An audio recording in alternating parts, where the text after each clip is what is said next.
ஆனா நாம் எம்பிஏவும் முடிச்சு விட்டா தொழிலை வளர்ப்பதற்கு எம்பிஏ ஒரு பெரிய பலமா இருக்கும். அதே போல் இதற்கு பிறகு நான் கடைசியா எல்எல்பி முடிச்சிருக்கிறேன்.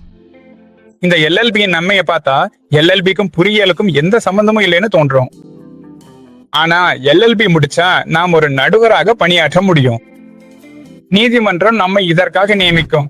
அதாவது நீதிமன்றத்திற்கு இது பற்றி தெரியாது என்பதால் ஒரு ஒப்பந்ததாரருக்கும் வாடிக்கையாளருக்கும் இடையிலான தகராறை தீர்ப்பது எப்படி என்று நீதிமன்றத்தால் எளிதில் புரிந்து கொள்ள முடியாது. எனவே நம்மை ஒரு நபர் கமிஷனாக நியமித்து இரு தரப்பையும் இணைத்தால் நாம் அளிக்கும் அறிக்கையே இறுதி தீர்ப்பாக அமையும். எனவே இதில் எல்எல்பிக்கு ஒரு முக்கிய பங்கு இருக்கிறது. மேலும் நமக்கு தனியார் நடுவர் பணிகளும் கிடைக்கும்.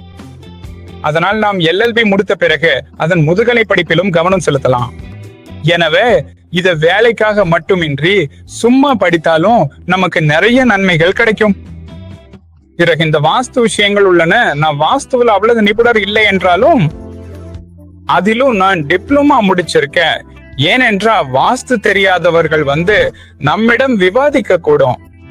நாம் கொடுத்த வரைபடம் சரியில்லை என்று அவர்கள் சொல்லக்கூடும். அப்போது நம்மால் அவர்களை கேள்வி கேட்க முடியும். உங்கள் விதிகளில் இப்படித்தானே இருக்கிறது என்று கேட்கலாம். எனவே என் தகுதிகள் சம்பந்தமில்லாத போல் தெரிந்தாலும் இவை அனைத்தும் தொடர்புடையவை.